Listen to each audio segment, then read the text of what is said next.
is deemed adopted. The honourable member for Vancouver-Kingsway.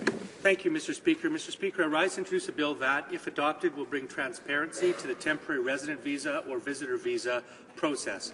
I want to thank the honourable member from Saint-Lambert for seconding my bill. Every day in this country, Canadians learn that their friends or family members have been denied a visa to come to Canada. This disappointment is often compounded by the bewilderment because they are not given detailed reasons for the denial. 1 in 5 applicants for visitor visas are denied. But when we look at various Canadian missions around the world, we see a great disparity. For example, in Lagos and Nairobi, 45% of applications are rejected. In Chandigarh, India, over half of visitor visa applications are denied. Mr. Speaker, the very least that we can do when denying a visa to visit Canada is tell the people why they were denied.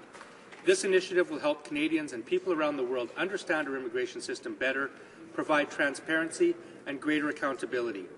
Thank you very much, Mr. Speaker, and I look forward to working with the government to try to improve this very necessary system. Mr. Davies, Vancouver-Kingsway, seconded by Ms. Grogouet, moves that the bill be now read a first time and be printed. This motion is deemed adopted. When shall the bill be read a second time? At the next sitting of the House. Mr. Davies, Vancouver-Kingsway, appuyé par Mme Grogouet, demande la permission de déposer un projet de loi intitulé Loi modifiant la loi sur l'immigration et la protection des réfugiés, processus d'appel pour demandeurs de visa de résidence temporaire. Cette motion est réputée adoptée. L'honourable député de Vancouver-Kingsway. Thank you, Mr. Speaker. As a country of immigrants, Canadians have roots in every country in the world. For many Canadians, gathering together with family for holidays, birthdays, weddings, funerals, or special events, this means receiving visitors from overseas. Unfortunately, as I have just stated, 1 in 5 visitors will have their applications rejected, and in numerous embassies around the world, over 50% will. I rise today to introduce a bill that will establish an appeal process for temporary resident visa applicants who have been refused a visa to enter Canada.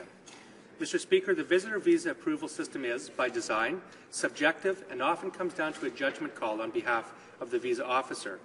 The lack of clear criteria is confusing to many prospective visitors, and rejections can be arbitrary, erroneous, and unfair.